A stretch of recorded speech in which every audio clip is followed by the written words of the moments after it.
স্কুলে কোনো শিক্ষার্থী মোবাইল ফোন আনতে পারবে না। এটি ফটিকছড়ি উপজেলার সকল প্রাথমিক, মাধ্যমিক এবং কলেজগুলোতে এইচএসসি লেভেলের স্টুডেন্টদের জন্য আমরা বাধ্যতামূলক করতে চাই। এটি আমরা উপজেলা থেকে একটি চিঠি ইস্যু করব, আপনারা বাস্তবায়ন করবেন। আমরা অভিভাবক সমাবেশ করব, সচেতনতা সৃষ্টি করব। 2 নম্বর, আরেকটি আমাদের জন্য খুব কঠিন বিষয়, সেটা হচ্ছে মোটরসাইকেল। ছোট ছোট বাচ্চাদের হাতে মোটরসাইকেল যাচ্ছে, বিশেষ করে ছেলেদের হাতে।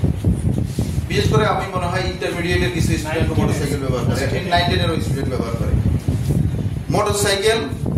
কারণ আমি ধরে নিচ্ছি ইন্টারমিডিয়েটের যে ছাত্র, তার বয়স তো 18 হয়নি, সে লাইসেন্স পাওয়ার কোনো কথাই না। তাইলে আমরা ইন্টারমিডিয়েট পর্যন্ত কোনো শিক্ষার্থীর মোটরসাইকেল আমরা কোনোভাবেই অ্যালাউ করবো না, আমরা বাতিল করতে চাই।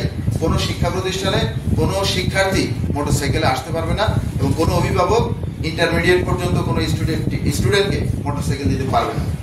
যদি কোনো শিক্ষার্থীকে কেউ মোটরসাইকেল দেয়, আমরা অভিভাবককে, আমাকে সুনির্দিষ্টভাবে কলেজের প্রিন্সিপালরা বা আমাদের মাদ্রাসা যারা আছেন, বেশিরভাগ ক্ষেত্রে মাদ্রাসা বা কলেজেই আসে, তাদের তথ্যটা আমাকে দিবেন, মোবাইল নম্বর সহ। তাদেরকে ডাকায় এখানে আমরা শুনানি করবো যে কেন উনি ওই বাচ্চাটাকে মোটরসাইকেল দিলেন।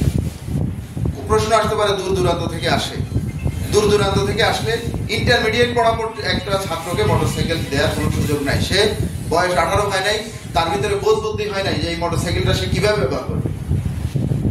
সে মোটরসাইকেল নিয়ে ক্লাস করবে না, সে তো দূরে গিয়ে কোথাও আড্ডা দিবে। আমরা ভালো পড়ালেখা চাচ্ছি, আবার এটা আমরা দিতে পারবো না। আমি 2টা জিনিস আমি এখানে নিষিদ্ধ করতে চাই।